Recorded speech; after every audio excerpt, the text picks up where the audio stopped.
Mesdames, Mesdemoiselles et Messieurs, frères et sœurs en Christ, bonjour. Nous vous saluons dans le merveilleux et le précieux nom de notre Seigneur Jésus-Christ. Que Dieu soit béni pour l'occasion qu'il nous donne, n'est-ce pas, de pouvoir nous adresser et communiquer l'Évangile avec vous. Aujourd'hui, nous avons à cœur de nous entretenir autour de la prière. S'il est vrai que prier, c'est parler avec Dieu, il n'en demeure pas moins.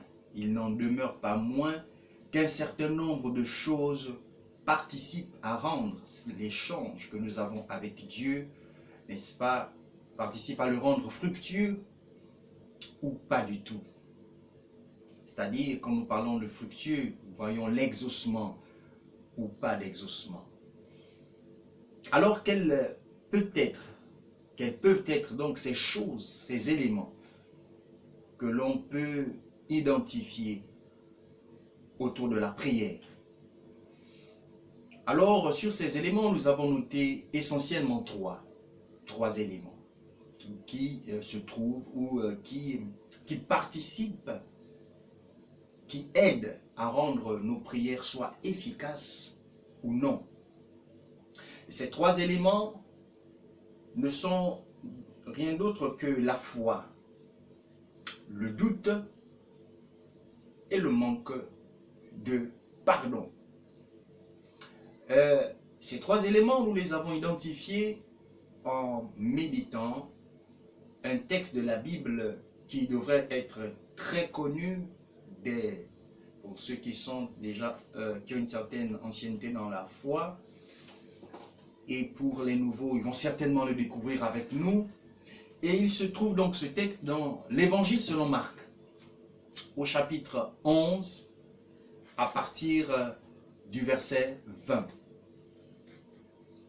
Marc chapitre 11, à partir du verset 20. Le lendemain, en passant, les disciples virent le figuier séché jusqu'aux racines.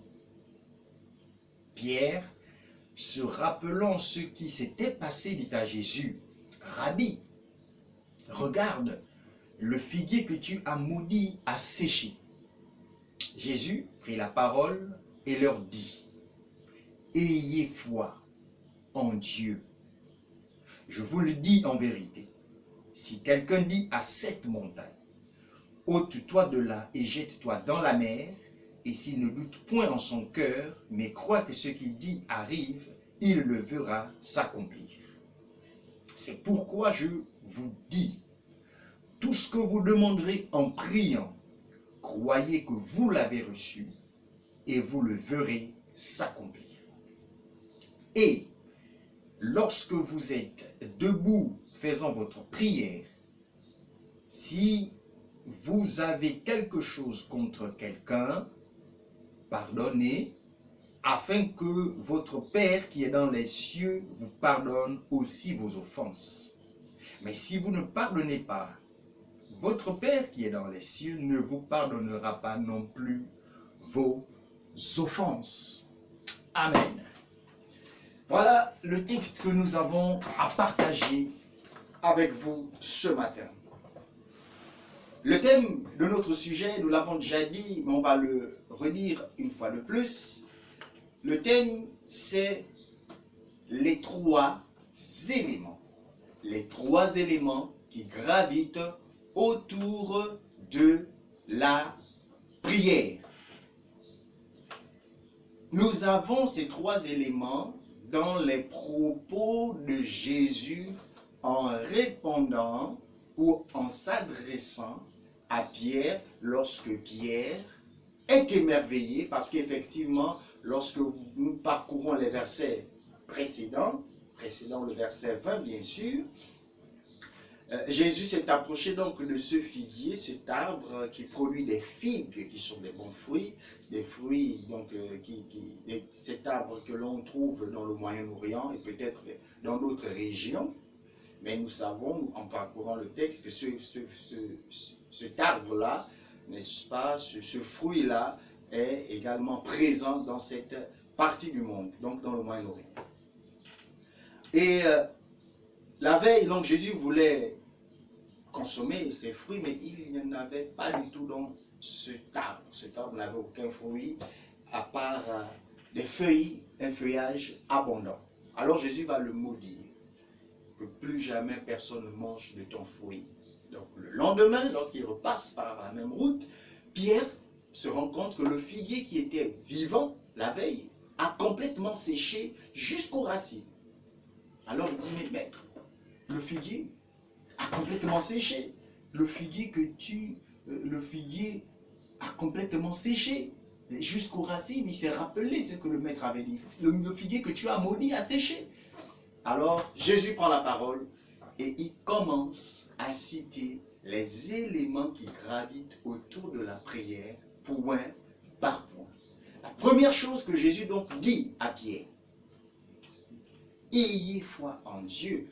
Autrement dit, ayez la foi de Dieu. La première chose. Ensuite, il aborde le deuxième élément, à savoir le doute. Si quelqu'un dit à cette montagne, ôte-toi de là et jette-toi dans la mer, et qu'il ne doute point en son cœur, mais croit que ce qu'il dit arrive, il le verra s'accomplir. Premier élément, la foi. Deuxième élément qui gravite autour de la prière, le doute. Et tout à la fin, il dit, et lorsque vous êtes debout, faisant votre prière, si vous avez quelque chose contre quelqu'un, pardonnez. Parce que si vous ne pardonnez pas aux autres, votre Père qui est dans les cieux ne vous pardonnera pas non plus vos offenses. Les trois éléments, les voici, nous les avons cités. Allons-y point par point à présent. La foi, nous pouvons la définir le plus simplement possible comme étant une confiance totale en Dieu par Jésus-Christ notre Seigneur. La foi, c'est une confiance totale en Dieu par Jésus-Christ. Parce qu'on ne peut pas aller au Père sans passer par le Fils, et le Fils c'est Jésus. Donc la foi, c'est une confiance totale en Dieu par Jésus-Christ. Un abandon total. Alors, nous avons la prière, et dans cette prière, nous devons avoir la foi. Cette confiance, lorsque nous demandons quelque chose à Dieu, nous devons lui faire entièrement et totalement confiance parce qu'il est fidèle. Il est Dieu, il est tout-puissant, rien ne lui est impossible. Un élément donc positif autour de la prière. Le deuxième élément, il est nuisible. Le doute. Si quelqu'un dit à cette montagne, ôte-toi de là et jette-toi dans la mer. Et s'il ne doute point, il y a une condition. S'il ne doute point, autrement dit, s'il doute, la montagne, donc la difficulté, va perdurer. Rien ne va bouger, rien ne va changer. Encore, on peut aussi dire, il n'y aura pas d'exaucement. La montagne ici, c'est la difficulté qui dépasse nos capacités humaines. Et s'il ne doute point en son cœur, voyez, le doute est un élément qui gravite autour de la prière, mais celui-là, il est nuisible. Et le doute, on peut le définir simplement comme étant un sentiment d'incertitude, un sentiment de manque de confiance. Voyez, alors que la foi est une confiance totale, le doute, par contre, s'oppose à cela. C'est un manque de confiance. On est incertain. Un élément nuisible, c'est le deuxième.